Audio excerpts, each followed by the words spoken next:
We have with us the CEO of the New Zealand Cricket Association, Justin Vaughan, and welcome to our program, Justin. It's a pleasure meeting you, and welcome to America. Yeah, thanks very much. It's a pleasure to be here. Is this your first trip?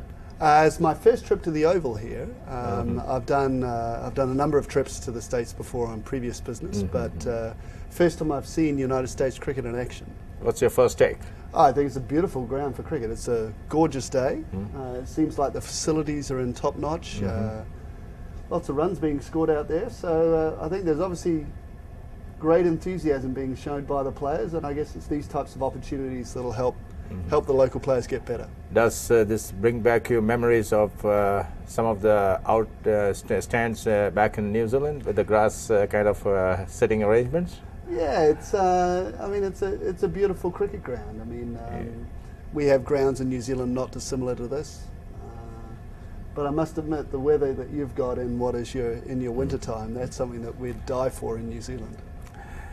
Well, I didn't know about you coming till this morning. So, what's the big secret about your travel to the United States? Oh, no secret. I'd met with Don Lockerbie on a few occasions, just talking about what opportunities there might be for New Zealand cricket to assist with United States cricket and its development. So I'm just here, there's a board meeting today, just really to introduce myself, introduce New Zealand cricket to the board of USACA, and just talk about what possible opportunities there might be in the future. Now, with regards to the initiatives from your end, what kind of an initiative we are talking if there is something in position? Well, I think there are a number of different things that we could be offering. I mean, I think at one end we could be offering the likes of cricket services in terms of helping develop some of your leading players, whether they're exchange opportunities with New Zealand, whether they're around us providing elite coaches, those types of things, or whether it's more trying to assist with some of your grassroots cricket programs. And then at the other end, I guess there is the potential opportunity in the future, say for the New Zealand cricket team, the Black Caps, to maybe play some cricket here in the United States. Yeah, in fact, I was given to understand that there was a lot of talk about New Zealand making the trip here, playing a series against Pakistan, which unfortunately went against us, and it went to Abu Dhabi. Can you give us any insight on that as to why exactly it didn't take place? Yeah, well, I mean, that series was one that was scheduled to be played in Pakistan, and which for security reasons needed to be hosted elsewhere. We spoke to, in the end it was a decision made by the Pakistan Cricket Board. They were exploring, I think, different possibilities about where to host those So games. It was the Pakistan Cricket Board that said they were not very keen, but you guys were keen, is that right? Well, I think we said that the United States was an option they should explore, and I think the Pakistan Cricket Board certainly were interested in exploring that, but in the end I think the relationship they have with the Emirates, with Abu Dhabi and with Dubai Sports City, I think that in the end the argument was probably more compelling for them to play those games in the Middle East. And right now, I think they completed the Test series as well. No, the Test series is about to start in New Zealand. So, so we're hosting the Test series on behalf of the PCB, Pakistan Cricket Board. So it still is their series. So it was just a one-day series and the 2020 in the United Arab Emirates. That's right. So the ODI series, New Zealand won 2-1, and then Pakistan came back and won the T20 series. Yes, right. And so the teams have now, I think they've both landed in New Zealand. First Test match starts a week on Tuesday in Dunedin in New Zealand, first of a 3-test series. How long have you been the CEO of New Zealand Cricket, Justin? I've been the CEO for about 2.5 years now.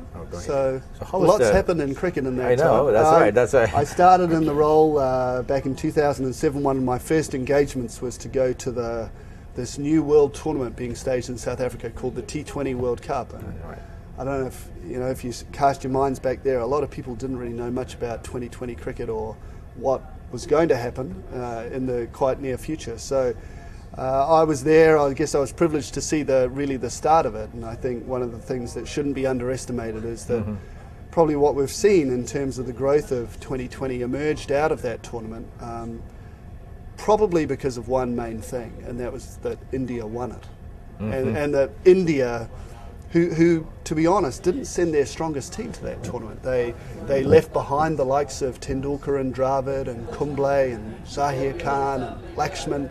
None of them turned up because I think none of them were really persuaded that this 2020 was worth taking seriously. So they put in this newcomer called MS Dhoni to captain this team of young up-and-coming players, but certainly not their regular internationals. And hey presto, they won it. They beat Pakistan in the final, and I think almost the shape of world cricket changed overnight. Right. India took such pride out of winning this new form of cricket that the IPL was born. We obviously, for a period of time, there was the Rebel ICL tournament. Is there any kind of an IPL thing in New Zealand right now? Well, we have a domestic 2020 competition which we play between our major provincial sides. We don't have a franchised model like India does. We probably don't have the economy to justify that sort of investment. But we have a very keenly contested T20 tournament. You may know that the leading T20 sides from around the world have recently played in the Champions League event in India. And New Zealand's champion team Otago were there, led by Brendan McCullum, and we have about 5 or 6 of our national team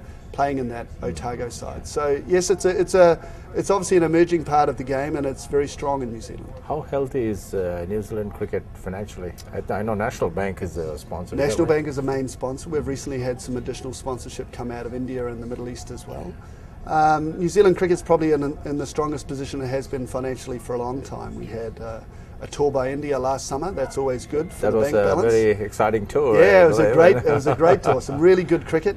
And also from a financial point of view, when India tour, it's the best possible situation. So, but we're facing issues, I think, like a number of boards around the world, that the global economic environment is not as good as what it was a couple of years ago. So things like seeking sponsorship or broadcasting rights agreements are not at the same levels of what they were a couple of years ago. So we're having to manage particularly the sorts of costs that go into the professional end of the game, and the amount that you need to be paying players and all the support around those international sides, and balancing that against growing the game at the grassroots, at schools levels, at cricket club level as well. So it's, I know they're the sorts of issues that I think the United States Cricket Board grapple with as well, perhaps on a smaller scale. That's but right. We grapple with them. I know all the other boards around the world are grappling with these sorts of issues.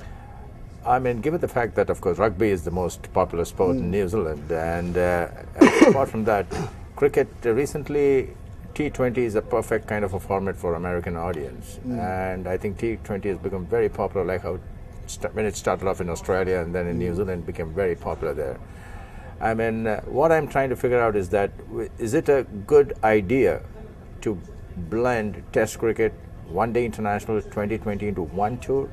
Or is it that you should just keep it completely separate so that, we don't have a problem with regards to scheduling? I understand what you're saying. I think from a product point of view, I think you're right. I think from an economic point of view, there are reasons why you play them all together.